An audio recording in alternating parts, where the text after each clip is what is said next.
د حماس ډلې مشر اسماعیل هانیه چیرته چا او څنګه په شهادت ورسولو. د هغه څومره کورنۍ غړي له هغه څخه مخکې شهیدان شوي وو. هغه خبر چې ټول جهان ته یې ټکان ورکړ هغه د حماس د ډلې د سیاسي مشر اسماعیل هانیه د شهادت خبر وو. هغه ایران ته د دې لپاره تللی وو چې هلته د ایران د نوي رئیس جمهور د لوړې مراسمو ته تللی وو.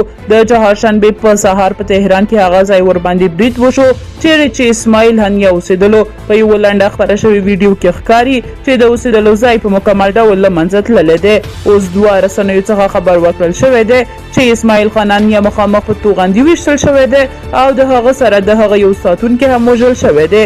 بعضې رسنیو بیا داسې خبرونه نشر کړي دي چې په یادې ودانۍ د اسرایلو لخوا څخه برید شوی دی.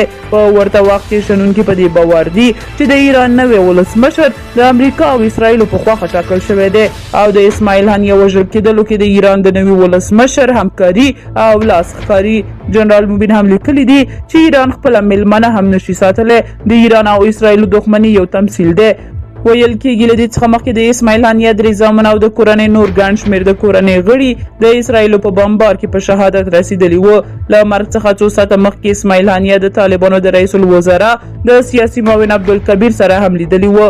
مولوي عبدالکبیر هم ایران ته د نوي رئیس جمهور د لوړې مراسمو ته ورغلی وو. په ورته وخت کې امریکا هم ایران ته پیغور ورکړی دی چې د ایران څخه پاسداران ډلې هم ونه شو کړلی چې اسماعیل هانیه له مرګ څخه وژغوري.